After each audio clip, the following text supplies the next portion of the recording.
everyone and welcome to the GameFace MPNFL Netball Show. We're hitting the halfway mark this week with Div 1 playing their round 9 games tomorrow and Div 2 are playing their round 10 games. I know, I can't believe that we're already at the halfway mark. It's gone so far. So we're going to complete a mid-season review tonight just to see how everyone's tracking and see if our predictions have come true from what we thought from the start of the season. Awesome, and of course we have our Netflix and skill segment and the rumour file, which is much anticipated every week. Yep. And let's jump straight into it with our Swordfish Wine and Bar Tapas Game of the Round.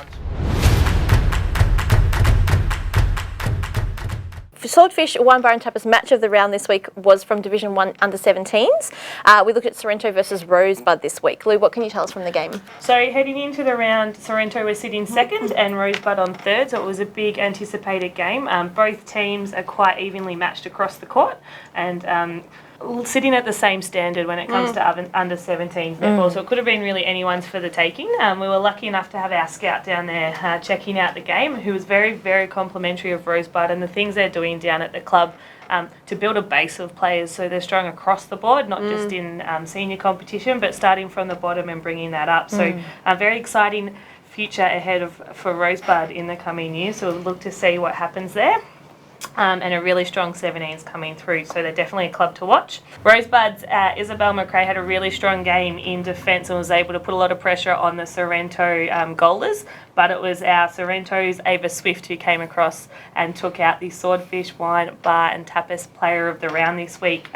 She was a key goaler for the Sharks, and with all the defensive pressure she was able to hold strong, cause turnovers, and were able to convert from that, which really helped them along the way and get the win for the Player of the Year. Essential for the win is to capitalise on those turnovers. So Exactly. Very true. So congratulations, Ava. Make sure you contact Swordfish Wine Bar and Tapas on Facebook to claim your prize. Playing under 17s, I'm going to say that you'll love the pizza, but maybe stick away from the wine menu for this time round. Maybe Mum we or could Dad. head down and we'll have a wine. We'll help you out. We'll help you out, Ava. Down there. Congratulations again. Now we hit the halfway mark of the season, so we're going to have a look now at each club and see how they're tracking throughout the year. So let's kick it off with Div 1. We're starting with Bomb Beach tonight, who are sitting 10th in the ladder in A grade currently, Lou. Yes, they are. Unfortunately, haven't been able to get a win on the board in the A grade just yet, but they've had some really great representation at Interleague with Louis Manders, the assistant coach, and also Teresa Plow. Got it right? Teresa Plow, yeah. Representing in A grade, and actually played a really great game on the court at the Interleague game. So, not everything going right to be able to get the 4 points across the board. However, quite strong in a couple of the other grades with their C grade sitting third. B grade a little bit unlucky not to have 4 points as yet, given that they've had 2 draws. So, that's a little bit disheartening when you're sitting at 6 and zip. So close. Very close to getting in, and I'm sure there will be a couple, when they play those games again coming round. But they're, got some good defensive pressure, but it looks like from what we can see in the stats, goaling hasn't been their strong point this season. But hopefully, it's a hard. It's just maybe their outdoor courts, maybe. Outdoor courts, so the first season outside, yes, so having played inside, so maybe not used to that breeze on the shots. Adjusting to the outside game and trying to get them across. But good things coming for Bomb Beach, and look, I'm personally looking forward to seeing them. We haven't seen them yet, so it'll be great to see them on the weekend. Okay. Fantastic. So moving on, we're going to have a look at Mount Eliza next, who are 9th on the ladder currently in A grade. Yeah, another one hasn't really had too many wins across the board in A grade. They've gotten 2, and unfortunately they wouldn't be happy with the game on the weekend, having a little coming down. It was about 20-goal loss in the end, but they were missing some players. One of the boyfriends surprised one of the girls with a weekend away. So that's nice, but don't forget about the netball guys. He did the right thing and checked if they were playing, and someone told him yes. No, they weren't. Oh, so no. He wouldn't have booked it. But their D grade is absolutely killing it at the moment with undefeated and coming up with match of the round. I think a little bit later we'll talk about that. Coming up against us this weekend, so that'll be full on. Full of the experienced players, is it? Yes, it is D grade full of very experienced players having a crack out there. So I think they're really enjoying their netball too. You can see it on their faces when they come off the court, having a great game. And they do have some quite younger girls in there as well. B and C grade sort of sitting in the middle of both ladders. I thought they're quite tough to play. It'll be we've got to it'll be our first game against them on the weekend, so it'll be interesting to see how we match up against them because I've heard that they're quite tough. Yeah, we only won by 1 point, or 1.1 goal in our C grade game, so they're definitely right up there. B grade, they're probably just struggling to convert a little bit. They probably would have been, they're a little bit. Could have been a little bit further up the ladder if they just, when they played us, their sort of heads were down from the start, and that was about it. And again, on the weekend, they had a really good game. So there is the potential there in their B grade. So it looks like they are bolstering all of their teams. I will mention they've got one of a young girl, 15, in their A grade, who I'm sure she's got some great potential for the coming years. Was playing D grade last year at Morning. Well, great experience. A grade this year. Amazing. So, pretty sure there's very good things to come from Mount Eliza. Yeah, if you can build yourself around that with some young talent coming through, then there's your next few years locked down. Moving on now. What about your YC? Yes, we're looking at your girls next, Lou. Having a look at YC, I think A grade we just can't get over the line in our big games, which is something the girls are trying to work hard towards, and something they work on. They reset their goals every 6 weeks, and it would have been nice to have a couple more wins, but really push out those 4 quarters. That's what we're struggling with, is pushing out the 4 quarters. Across the other grades, B grade and C grade sitting quite nicely with the 1 loss to EDS, so we'll be happy to hopefully feature in finals again. In D grade, a little bit of a different year for the D grade girls this year, coming off the back of 2 pretty hotly contested and pretty much undefeated years in the last 2 years.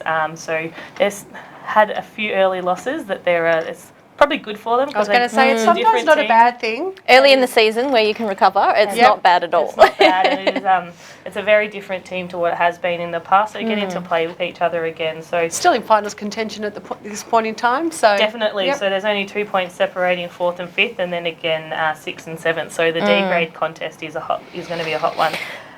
Probably just a few injuries that are really hampering us at the moment. Both real injuries and those 9-month ones. The long ones, yeah. Definitely. And how about your neighbours in Frankston Bombers? And Bombers, look again, not probably after their steal of a win against Sorrento. Other than that, they haven't had too much to be excited about this year. They had a great win on the weekend against Mount Eliza with, as I mentioned before, Kath Leaves has been a great addition to their team, slotting 56 goals on the weekend, so you've got to be happy with that. Amazing. But unfortunately, they just can't shut it down and, probably turn it over a little bit too much in their mid-court and getting it into the goal ring. In the other grades, D grade's probably their surprise packet for this year. They've got a completely newish team in D grade, that I know about anyway, from some of the girls. I don't really know many of their faces, but only 4 points away from equal third, and they've had some big scalps. I know they pushed our D grade girls, so that'll be one I reckon will make the finals. I was going to say, who do you think out of those teams might make finals this year? Other than that's probably their only team that will hit the top 4 this year, or top 5 I should say this year, but the other ones, B grade, unfortunately, hasn't had a win either, with 2 draws, sitting the same as Bomb Beach. So everyone walks away feeling disappointed. Disappointed, yeah, so close and yet so far. Goodness me. So moving on now to Pines girls, sitting in 6th position in A grade. Yeah, so 419 goals for the Pines girls this season. I unfortunately didn't get to see them when we played them, so I haven't had the pleasure of actually seeing them in action, but I know that it was a pretty tight game and hotly contested as well, so not that great in the defensive end on paper. That's probably the end where they need to pick up a little bit, because they're conceding some of the most goals in our competition, so that's one thing you do want to shut down as a coach. Obviously you want to convert the ball, but you also want to shut down the other teams. Another two draws in their B grade. Wow. So we've had so many draws this year, haven't we? It's just nuts. That's it. And then unfortunately C grade yet to have a win, so and their D grade, so they just need to probably build a little bit more from the ground up in those lower grades, so that they can have that base around them for the A grade team as well. I don't think it's necessarily reflective of how tough they are to play on either. Like, I found them quite tough to play on. It was quite a hotly contested game. It's just the scoreboard didn't seem to reflect that. The scoreboard that I'm not, just great on the court, just can't get it across the line. Can't get it on through the hoop, maybe, I don't know. Just not knowing the game that we played, we had one quarter, I think it was a 17-5 quarter, and the rest of the quarters were only 1 or 2 goals in it. So they were right there. It's just having that 4-quarter consistency. It's important, isn't it? Need to win a game. Not necessarily a premiership quarter, it's all 4, really. I don't feel like we hear a lot from the Pines girls. So if you're out there listening, girls, send us in some video footage of your games or some photos and things like that, because, we want to give you some more airtime. And so, I just don't hear much from you, so jump on in. Yeah. And over to our girls now, Lou, at EDS. Well, always strong EDS. I think the biggest thing here is 3 out of the 4 grades are yet to lose. I know a lot of people are probably more, I don't know, concerned happy, about, or interested that they aren't on top of the ladder in A grade. So I think there's a few other clubs that are really excited about that. But there is, not just they're not on top, but there's a difference. There's more teams coming through. It's once again one of the strongest clubs that you're going to come across in either division. But there's other 3 grades obviously not losing yet. So they're having a good season so far. And, they've only lost 2 games in their A grade, so it's not they're season's not over yet. They're beating a lot of the top teams, and you're going to lose a couple of those games when our competition is so even up there. So definitely will be up there in finals time across the whole board, and that's when you're building a club, you've got great success across all 4 divisions. That's what you want. What do you think the secret is, Sam? Because you've had a change of coach over the off-season. We have, yes. There's new direction coming to your club this year, but still consistent, still, sitting up in those top positions across all the grades. What do you think it is? Look, I think from the start we've really built local. I feel like we've had a strong focus on getting in, some really good local girls. We have a few people that travel, but generally that's because a friend's brought them in. It's not so much recruiting. It's usually, someone knows someone who knows someone, and then they all kind of come down. And I think it's been, as the competition's got better, it's got quite serious over the last few years, and I think this year it feels to me like we're bringing a little bit more fun back into it and actually enjoying our netball. So I know for me, I'm having a great time down in C grade. So hard not to have a great time. I know it is pretty nice in C grade, but we've got a new coach for C grade as well, so that's been really good too. And I think just a fresh voice and refreshing it every now and then is really great for your club. It just brings new energy, and I know trainings have been really great, like really quite high intensity. So that's been really important for us to then be able to bring that intensity to our games on Saturday as well. So because I'm sure there's some clubs out there that would love to bottle whatever you've got going on at EDS. I think a big shared around. A big part of it is Helen. Not everyone can have a Helen, and we have a Helen. So it's pretty great. And then next up we have Sorrento. So as we all know, last year grand finalists. I'm sure they're going to hope to try and go one better this year, and they're really showing us that they can. They've lost a couple of games, but then they've beaten. I think out of the top 6, they've probably lost 3 and won the other 3. So it's not. As no by means they've lost a couple, but by some of the slimmest margins with 1 and 2 goals. So it's no easy feat when you come up against Sorrento. They've got a great 17s team who are doing really, really well up there as well, sitting second on the ladder. So when you've got that coming through, which is something we haven't seen from Sorrento in a little bit, we know that teams have struggled to put it together. In the last couple of years, they've really turned it around. So something I'm really looking forward to in the next couple of years is how far they do go. I mean, when you've got an Alana and a Shelley and then the younger girls coming through, it's pretty tough exciting stuff down there. Are those under 17 girls also playing through seniors as well, or are they holding them back and keeping them in one unit? I believe there are a couple that come through and play in the other grades, just for a bit of experience. Yeah. So and I think most clubs in our division anyway do that, given that there's not as many under 17s games as well. Gives them a little bit more court times. And how about Dramana? They're sitting currently 3rd on the ladder in A grade, Lou. Yeah, really exciting for Dramana, first into our league this year, so coming up from Div 2 and really showing that they are a force to be reckoned with in Div 1. Their A grade, got some really great players on the court, sitting 3rd. Had a couple of losses, but that's what this competition is about at the moment.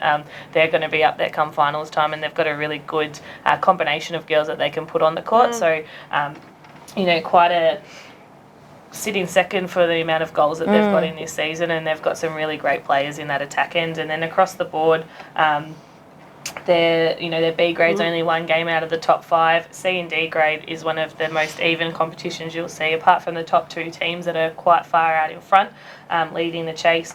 Everyone's chasing them. Everyone's right chasing from like 3rd to 7th. Everyone's across quite even points, so there's still anyone's game in C and D grade, and they're sitting right there, and a really tough team to play when you come up against them across all 4 grades. So is that percentage is going to be the key? Is it for potentially for those finals? Percentage, and when you get those 2 points for a draw, if you get a draw, sometimes that can work in your favour, sometimes it's against. You want to try and get up and about. So it'll be interesting to see what happens. Coming a little bit towards the end of the season, but Dramana will be up there, and a really great club to, with their 17s as well, going really well. So they're strong across the board, building from each grade up.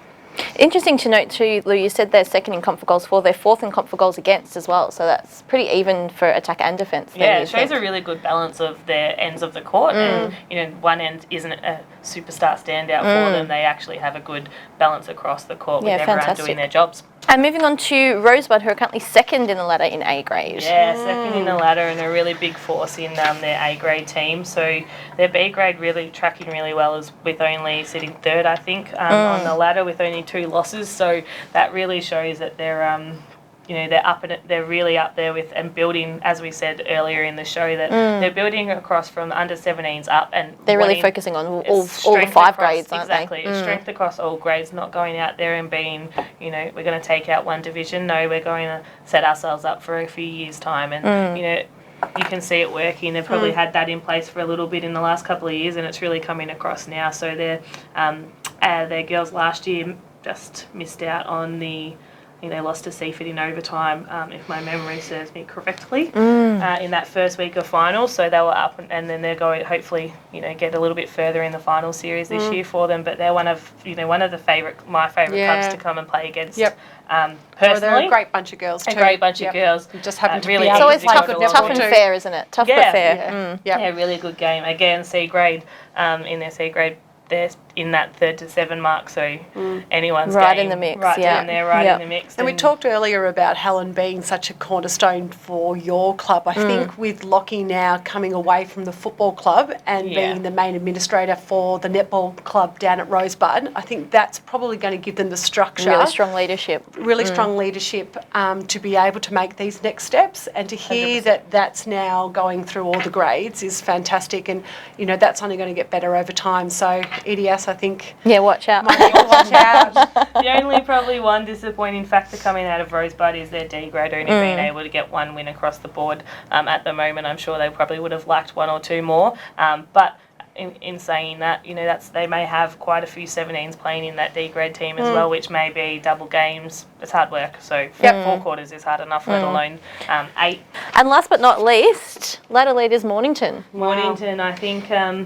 In A grade, they're definitely the ones to watch. I know a couple of people were a bit surprised when they gave that prediction early on, but after seeing them in pre-season and then again first round, not first round, sorry, a couple of rounds later, they are strong and dominant in that. They picked up girls, not in that evens their team out, or balances their team, I should say, and right where they needed to do, they looked at what they needed to address, and and recruited accordingly. Accordingly. Well, it's shown in that the fact that they're the most goals scored, I should say, and the least goals scored against. I think so they're leading both of those stats. The least goals scored. Yeah. 282. Most of them are up in the mid 300s. That is really holding your opposition to very low scores. And that's what happened when they just shut us down. We had terrible conversion rate, and it's that high intensity pressure. They don't stop. They're just on it the whole time, which is really, really good. Good to see. B grades in the top 4 with just 5%, so they're in there.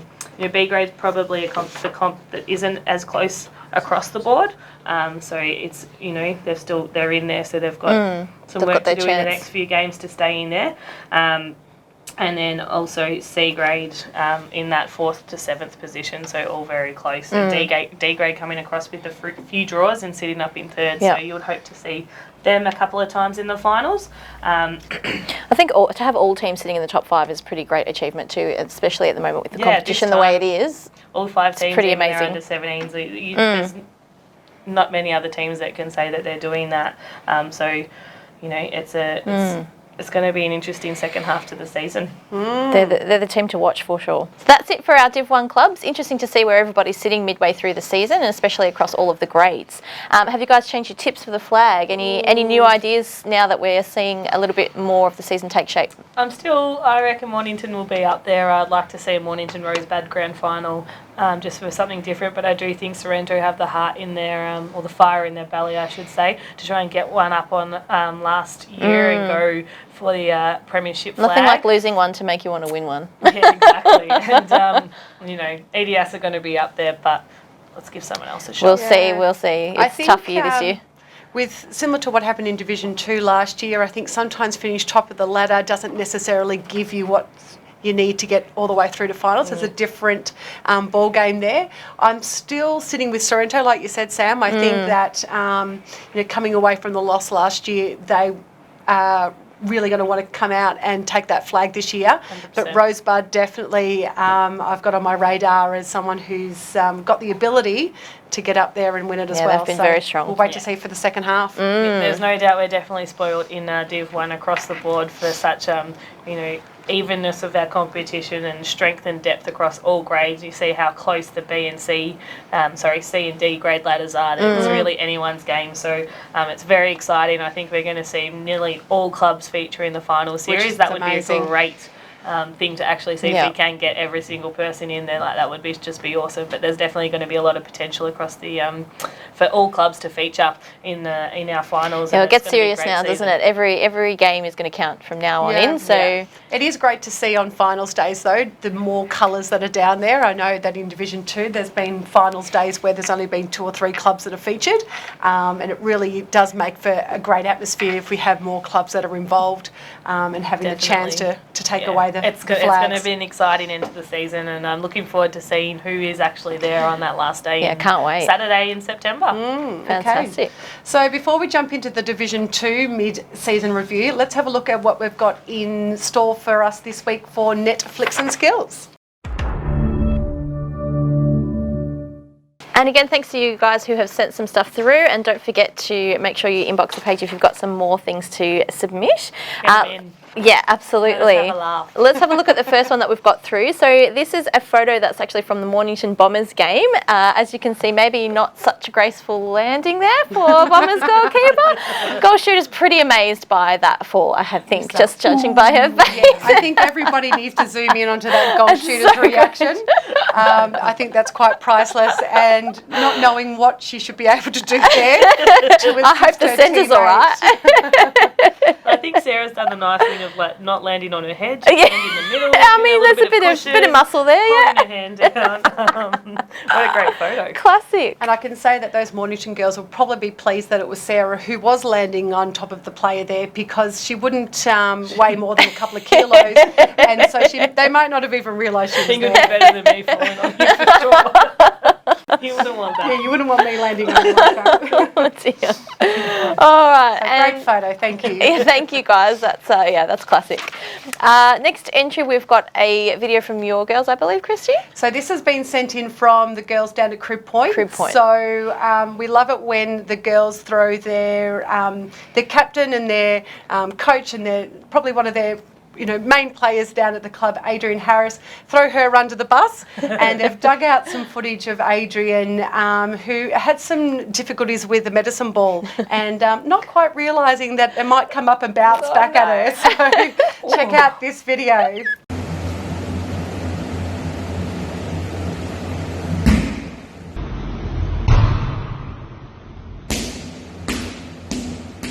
Well, hopefully she's all right. It does not look like a fun day. Yeah, so it was a little while ago, but thank you for sending that in, and yeah, that's perfect type of footage that we're after. And they hurt. I've done that to myself before, doing a press up and drop it on your face. Oh yeah, that's no good. It's not good for the snows. And last but not least, I think we've got a couple of photos from your girls, Lee. Yeah, a couple of broken bones and... injuries. We play a tough game, don't we? You know, I came down to watch my two best friends play in their games, and they both came off with injuries. Oh, no. So I might be banned from playing. Yeah, you might be a bad omen, Lou. So what happened? Ceci O'Brien took a really big tumble. It wasn't really. She just I don't know if she got caught on someone else's foot. No one really could tell what happened, but she was on the ground rolling. They even brought the stretcher out. Brought the stretcher out, but I was standing back and I was like, surely not. She saw the stretcher and I think she was up quicker than hobbling off the court. quicker than anything when she saw that. I'm not getting on that. And, you know, she was in a lot of pain, and we ended up going to the hospital on Saturday afternoon. She was trying her hardest not to get there, but in the end we took her there, and they were looking at the x-rays for quite a long time, decided it wasn't broken, but unfortunately had the news earlier this week that it is in fact broken. No. It does have a very ugly foot. I'll see if we can try and and then poor Talia Hartsgill, one of everyone's favourite hosts of the other double PFM radio show. I accidentally told her she was looking old on the court the other week, and then she's come out and done a calf. And you could see it straight running across the court, went to jump, and ping went the calf. Really some really good footage here of her being able to walk.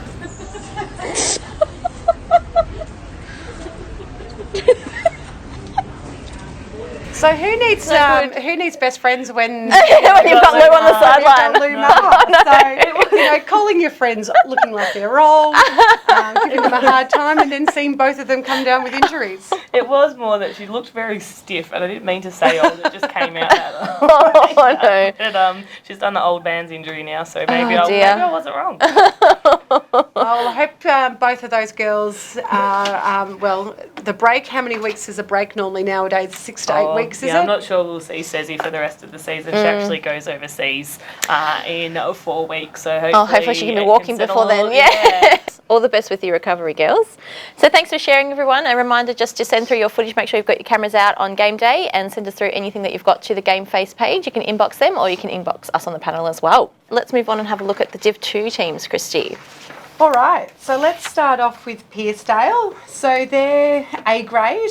We've got Kiara, who is goaling really well for them, starting off for the first half of the season. So she, is both their goalers are actually really strong and quite accurate. And the best thing I think about Pearcedale this year is that they're actually fielding an A grade side. So yeah, it's fantastic. To see. So for a long time, Pearcedale have struggled to get a side onto the A grade calendar, and it's just brilliant that they're there. Like, I know that they're not necessarily tracking so well halfway through the year, but it doesn't feel like that when you're out on court against them. So I had the privilege of actually jumping on the A grade court against Pearcedale, and they're actually really rock solid, you know. So it's just about, I think we've spoken about it, putting those 4 quarters together. They've got the makings of some great wins in there, and I really hope that they look to get those together for the second half of the season. It'd be great to see a couple of them come across in the second half. Yeah, a couple definitely. Across the board. Definitely. So the next team that we'll look at is Rye. Again, another club that we're really happy to see form an A grade side for 2019. So they've had the 1 win and a draw in A grade so far. So, you know, again, still in that development stage. But, you know, across the other grades, you know, they are also, you know, having to form some new sides across their squad. So they're, you know, having it a little bit tough again here, but, you know, Rye, you know, a very proud club, and I know that they will continue just to develop those girls. They know what the success is like. They've had a couple of really big years at the top of our game, so they know what it's like, and I'm sure they want to bring that back in. Yeah. So they've won flags, you know, probably back in 2011, 2012, around those type of years. And look, you know, those players are still, you know, kicking around in some clubs. So if they'd be able to get them back to Rye, then, you know, that would definitely make a difference, I'm sure. Absolutely. Devon Meadows, we actually played them on the long weekend, so it was an absolute ripper day weather-wise. So, beautiful day. Wasn't it just the weekend? It was just amazing. So some of the girls, I think, were almost getting sunburnt. It was so warm down there. Again, Devon Meadows, you know, they are just really tough, competitive netballers across all of their grades. So, you know, Janelle in their goal circle in the A grade is doing really well in that sharpshooter comp, and they've just got some fantastic under-17 players that are coming through. So I did go down and watch one of their earlier games, that round 0 clash against Coringal. And one of their under-17 players, I think, was playing B grade at that time. And I mentioned to their coach, that I could really see a lot of potential with her. And she said, look, I'm glad that you've said it, because she doesn't really believe us yet. And it was fantastic to actually see that she has, halfway through the season, stepped up into the A grade. So she's going to be a beautiful player. And at the moment, she is playing both those comps, so under-17 and the A grade. And they've got 2 under-17 teams, so they've definitely got some depth in their squad. Lots of potential for the future there, isn't there? Into the other grades. So they were playing against each other on the weekend. So I was able to see the two of them out there, which was great to see. So the battle of the Panthers, so they've plenty of depth at Devon Meadows, and they've had that for a long time based on their history of playing out in one of the other footy divisions, where they played all the way through the juniors through to our seniors. So if they can continue to develop those girls and have them come through, they're just going to be around and successful for a long time yet. They look like they're fairly well placed in B and C grade too, so not doing too badly. Yeah, they've got a lot of experience in those sides, and I think that, especially in B and C, a lot of the time it's not necessarily the speed and the skill. It's a lot about experience, and they've definitely got a lot of that across those 2 grades. So they will feature in the finals, I'm sure. Fantastic. And moving on to Red Hill. Yeah, Red Hill. So, we all used to love going down to Red Hill and playing in the alpaca shed, which is no longer there. So they've got their new courts, but that also means that the girls are having to play all their games now predominantly outside, unless they come against an opponent who's got the indoor court. So I don't know if that's making any difference to the Red Hill girls, because it can get very cold up in Red Hill. Yes. But they're across their grades. They're always tough, and I think that they can often, irrespective of where they are on the ladder, have the potential to knock off any of the top 4 or 5 clubs, and it's just a matter of whether they can continue to do that. Their feature, I suppose, is their C grade side, which are currently sitting second on the ladder. So that's, they're holding the club up a little bit there. And they've also got the under-17s and a really great squad there that are coming through. So that's a real testament to the team working behind the scenes down at Red Hill to have got all of those teams up and about. Yeah. And like I said, you just can't ever take Red Hill for granted that you can pencil in a win across any of their grades. They've got the ability to come up and snatch it from you for sure. Fantastic. And how about your girls, Christy? Doesn't sound very positive already. What's going on? No. We've had a reasonable start to the season. We've been able to string a few wins together now in the A grade. We had a good win earlier in the season against Coringal, which wouldn't have been expected by most of us professionals sitting behind the panel here. But so we've had a couple of good wins, and we're looking to get 3 in a row now coming into the game tomorrow. And look, I think that's going to place us really in that midfield of the A grade in Division 2.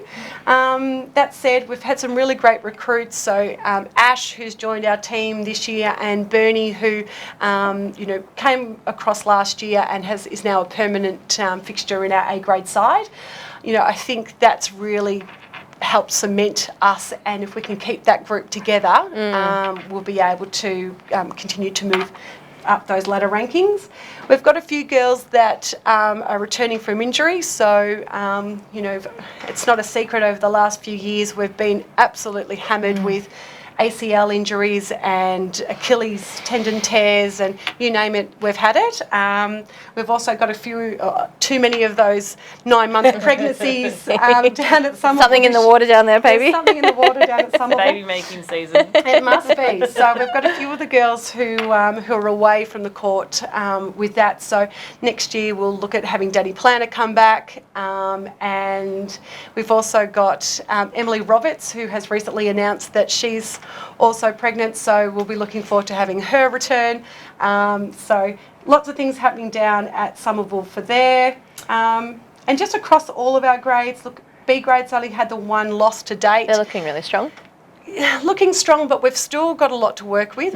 There's been a lot of change in our side over the last 12 months, so we're really just trying to settle, I suppose, as a group. And would this be back to back to back to back or back?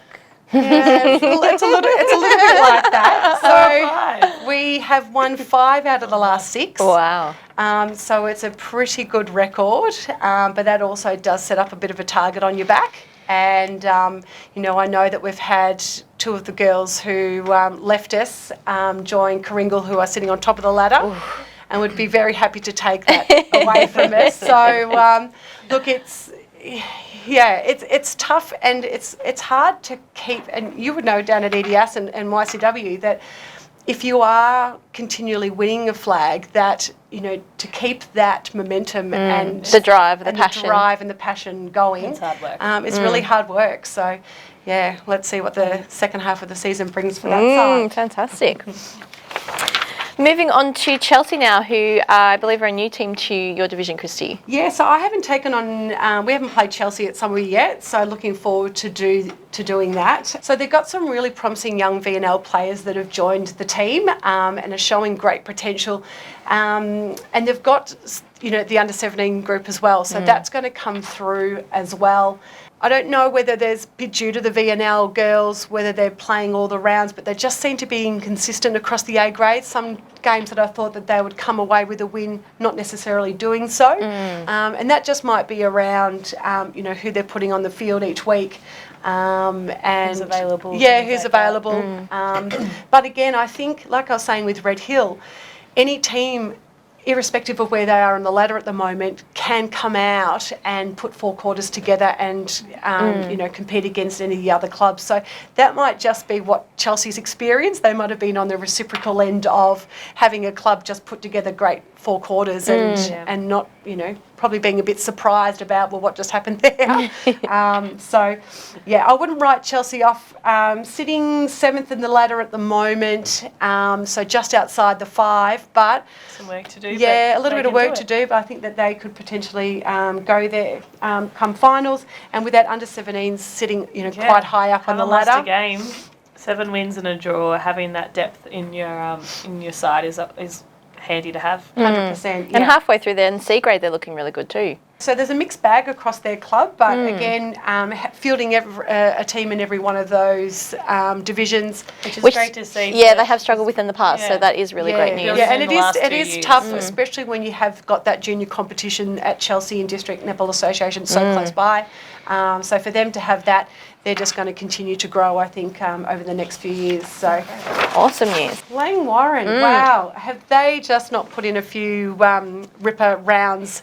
So in the last, I think, 2 or 3 rounds, they've been able to get all of their teams a win. Awesome. So yeah. Happy hour? Yeah, clean sweep is a good day. I'm sure the bar would be working well down at Langwarrin. So they, as we know, their A grade finished top of the ladder last year and didn't feature on the podium at the end of the year. So they're going to be wanting that, and I know that they've got a lot of passion and drive down there with the girls. So currently sitting outside the top 5, so they'll have a bit of fire in the belly to make those changes and hopefully get in. It's only by a percentage, so there's definitely avenue for there to crack the top 5 there. But I'm sure that's helping burn the fire there. Yeah, the interesting thing about the Division 2 fixture is that we don't have the luxury of playing everybody. On a so the draw perhaps comes into it a little bit. Draw, correct. So, you know, it could just be that Langwarrin have played against some of the top 4 clubs, or may have to play them more than once. If you have a string of those clubs to play against, you know, it can make your run to the finals so you don't a little play bit harder. Twice. No, so it's a little bit of an imbalanced fixture for Division 2. You know, some of the stats with Brooke, with Langwarrin, we've got Brooke, who's coming 4th in the comp for the Sharpshooter Awards. So, you know, that's, you know, she's a strong goaling effort there. Very key feature for them in the goal circle, but that's equally fed by Sarah in the mid-court, and, you know, they've got a lot of other really strong mid-court girls that you shut one down and they can just bring on somebody else to step up. So I know Just that a good balance and good experience. So sitting outside, but one that will most likely be up there. Yeah, and I think that they're a team who could definitely rattle a lot of those teams that are currently sitting in the top 5, and you wouldn't want to take them for granted as you take the court. And I know that their B grade defenders are amazing, so there must be something in, down at Langwarrin, and maybe a great defensive coach or something like that. So, they're doing a fantastic job. So, I think you'll be interested to see what happens with them coming closer. See if to they the can end make of the any season. moves, any big moves towards the end of the season. Exactly right. And Tyab. Tyab are the best team in the comp defensively. They've only had 278 goals scored against them come the midway point, which is massive. So Katie Watson and Kayla Brown. Probably just to interrupt you there, points out how good those Langy C, D and 17 defence is, with only 100 less goals than the biggest in A grade. So it's pretty that's good. right. Yeah, so they are obviously doing an amazing job down there defensively, because we know that on that A grade court you can be getting up towards the 60 odd goals a game. So to be able to keep that down to that level is amazing.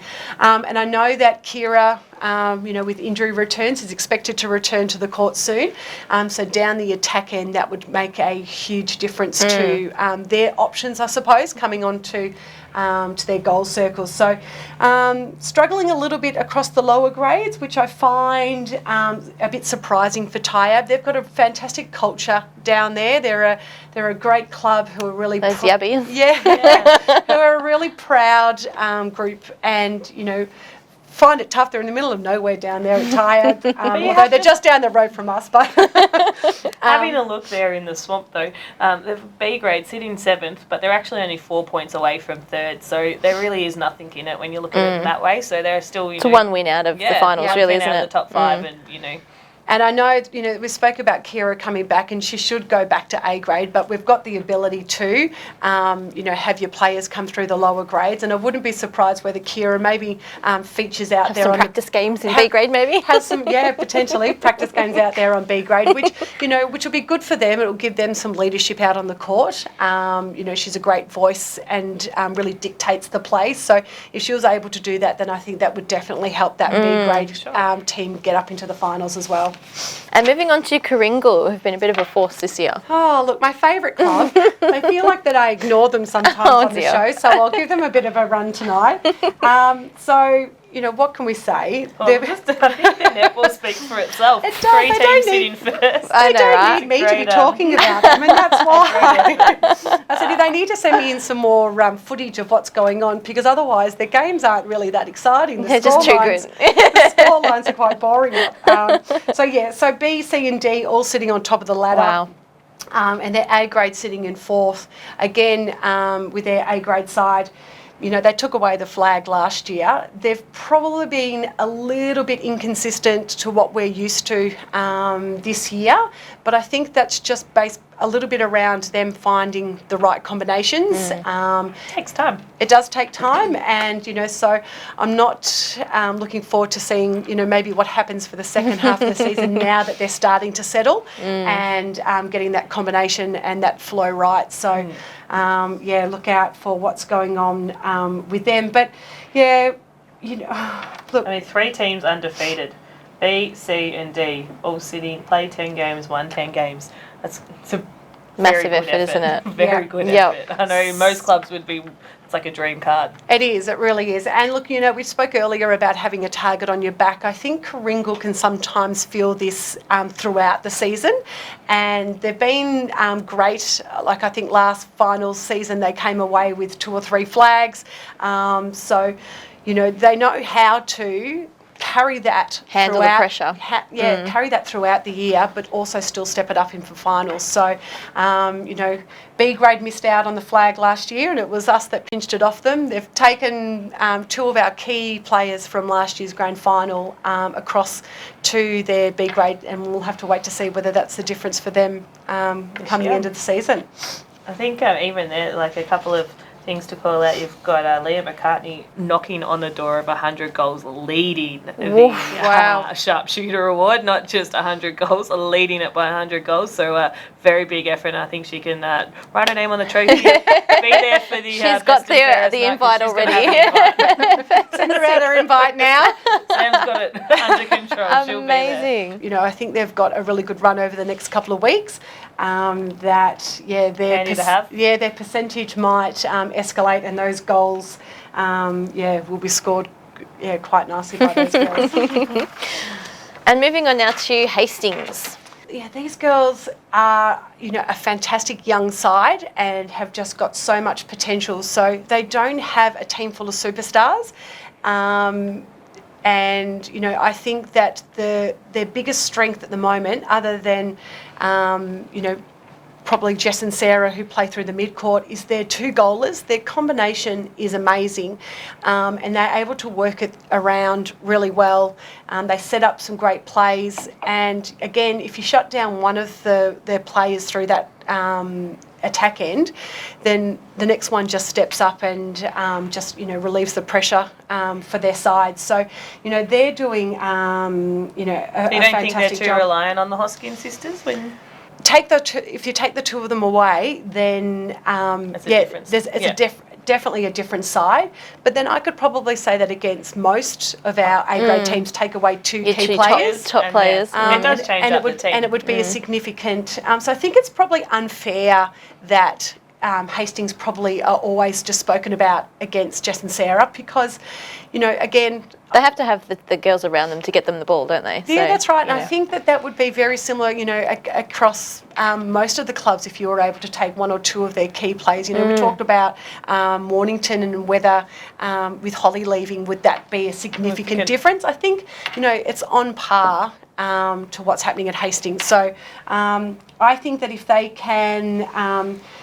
keep them all together and football doesn't take away from any of their games coming into the back end of the season, they're definitely going to, participate in the finals and, really have a good hot shot at it. Talking about the goalers, Emma Smith, she's leading our sharpshooter with by 54 goals. So that's a significant gap. Particularly when you're sitting 10th on the ladder, to be able to be leading... the goalie by difference. 54 goals and not be featuring up there. So in that B team, they have these significant goalposts, I suppose. So they've got a goal shooter and a goalkeeper that are just the bookends to that team and are making such a difference. So it's difficult to shut those two down, but I think that they should probably be featuring a little bit higher up on the ladder. So obviously needing to work somewhere through the middle there. Could we say she's got the sharpshooter sewn up already, or is it a little bit too early to say? Look, it's pretty hard to catch up from there, I would have thought. Yeah, that's a big that's a big lead. That's a big gap to fill. Yeah. I know that we had Rivalia, who played for Dramana. She was a significant shooter in our comp over the last few years, who's now gone through to Division 1. So it'd be interesting, whether if she's still doing the same type of shooting across at your division. But that's a significant, great effort, a significant lead. And I'm going to say, maybe sketch her name into the trophy already. So Seaford, I had them round 1, so really hard to kind of gauge where they were going to be at first up, because we really just didn't have a lot of leading, I suppose, to what our season was going to look like. But, they're doing fantastic. The A grade's currently sitting second on the ladder. And again, I think they've just got a really even side and a lot of experience on the court there. So I think that's going to show out throughout the rest of the season if they can keep those girls all on the court. So they're doing fantastic with their shooting. So they've got 485 goals for, which is a significant amount, with only 292 goals against. So again, that's that attacking and defensive end really. Both working well, bringing it. And they've got 2 A graders who are in the top 7 at the moment of the sharpshooters. So that's amazing. Yeah, so obviously sharing it around, so not having to rely on one key goaler, which that is going to hold them well, I think, coming And into it's a finals. big weapon, particularly coming into when you're A-grade netball. If one person's shut down, but you can have the ability to have the other person nailing those goals, it really is handy. Yeah, and it's just going to make the defenders accountable when they play Yeah, against them. 100%. They can't fall back just to cover off on one player because you're leaving one person exposed. So, so they're doing really well. But across the other grades, again, under 17s, they've got a side there that's sitting up on the top of the ladder, which is great to see because Seaford doesn't have a huge, I suppose, pool area to bring these players from, right in the mixed of some of the clubs from... Is it their first year in 17s, or is it just... I think this might be their first year in under 17s. Yeah, so and I think they've been able to pull that team together knowing that they've come down to Division 2, which has historically had that under 17 competition and trying to build on that. So it was great that they're able to field that under 17 side and then to have them up there undefeated. They'd be very pleased with that. Doing really well. I'm sure they're pleased now that they pulled that together. So it'll be interesting to see what happens with Seaford. I know that they're sitting up there at the moment, but I'm just not quite sure that they're going to have, I don't know, what it's going to take come finals time. And so now we move to, last but not least, Crib Point, sitting right on the top of the ladder. Yes, so Crib Point couldn't get any more experienced, I think, side who know how to get the job done come finals time. And they've got some, some great players across the court. One thing I love about Crib Point is they're just, they're just beautiful, clean netballers, and they're a very similar team for the last few years. Is that right in saying? I haven't been able to see them for a few years, but from what you see on the names that pop up, there are very quite similar a settled team. club. Yeah, so they've had the same girls in their A-grade squad, give or take a couple coming in and out for a good part of the last. Since probably the MPNFL came into competition. So, that has been, I think, their biggest strength is that they know each other so well and they get along with each other on and off the court. So I think the girls down at Crib Point have got pretty heavy shoulders. I don't think that their football club does as well on the ground as maybe as the netballers do, but the netballers have won enough flags, I think, across the grades that keeps their club up and about, which is fantastic. So look across the other grades. I'm a bit surprised. I know that they've lost a couple of players through their B grade this year. They were always consistently in finals and someone that we would always have watched out for. But they're currently sitting down at 9th for Crib Point's B grade. So that surprises me a little bit. Some close games that they probably just haven't been able to get across the line? Or? I think it's probably going to be based on maybe one or two of their key B grade players maybe not playing this year, so for whatever reason, work commitments or travelling or whatever it might be, I think impacting them a bit. Team. And so maybe bringing some other girls up to see how they go. But again, I think Crib Point, they'll recover, they'll get their girls back, they will find friends and family because that's what they do, and I'd expect to see them again. So they're fielded an under-17 side. I think this will be the first time that they've done that as well, or maybe the second year. So they're not having the greatest of seasons so far. But look, I think that if they can develop those players, bring some of them in for some experience through the senior grades as well.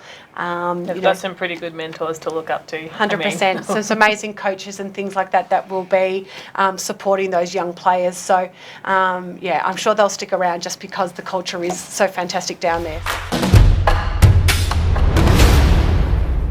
So I can't even open up the envelope. It stuck down good. They didn't want us to know what it was. Okay. So, Division 1. Which Division 1 player is rumoured to be making themselves unavailable for A and B on the day of the ball to get their hair and makeup done?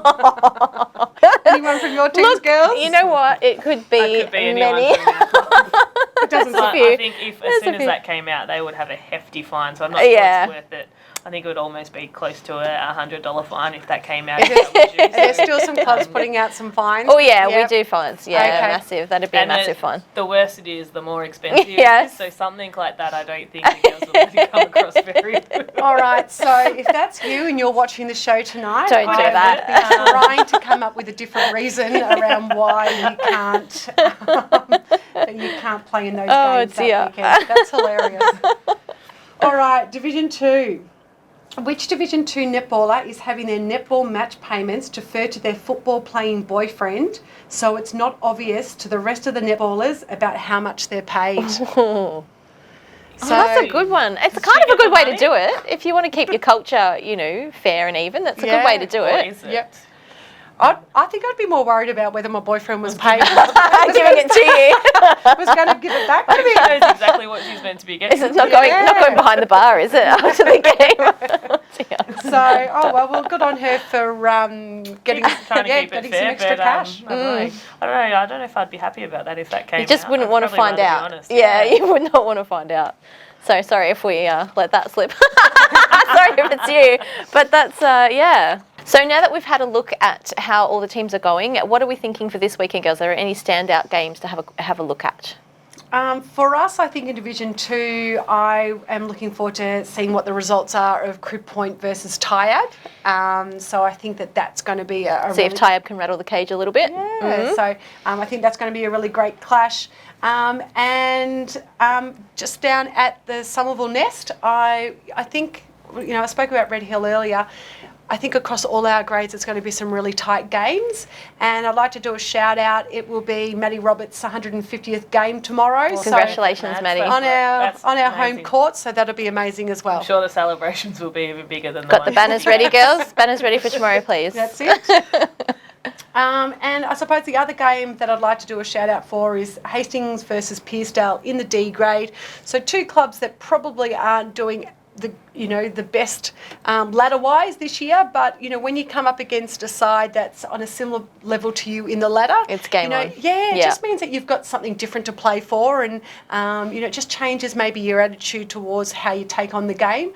So I wish all those girls some luck, and may the best team win. Fantastic. And how about Div 1?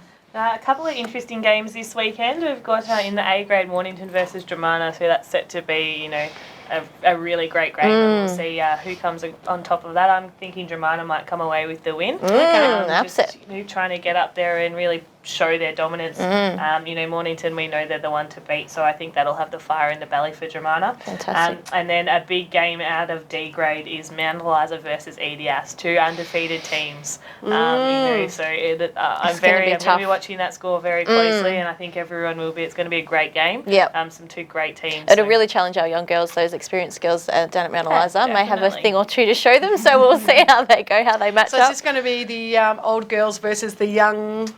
Yeah, I think so. The showdown. The experience versus maybe the speed and the yes. agility. See which one comes out on top. And then the other game I'm also looking forward to is C grade, my girls taking on Bomb Beach. Bomb Beach sitting third, really, really strong game this weekend, and I think they have what it takes to maybe topple us over. So hopefully my girls bring their A game. So we Let's stay go, close Coach to it. Lou. I do Fire think under them, they yes. do have the ability to really shake it up there. So certainly hoping the weather's as good to us this weekend, because I know a lot of our Div 1 girls didn't actually get to go on the court in such good weather last weekend. So hopefully it's up there again. And Fingers crossed the sun comes out. to some great games. We'd like to again thank our amazing sponsors, Frankie Media and Swift's Locker.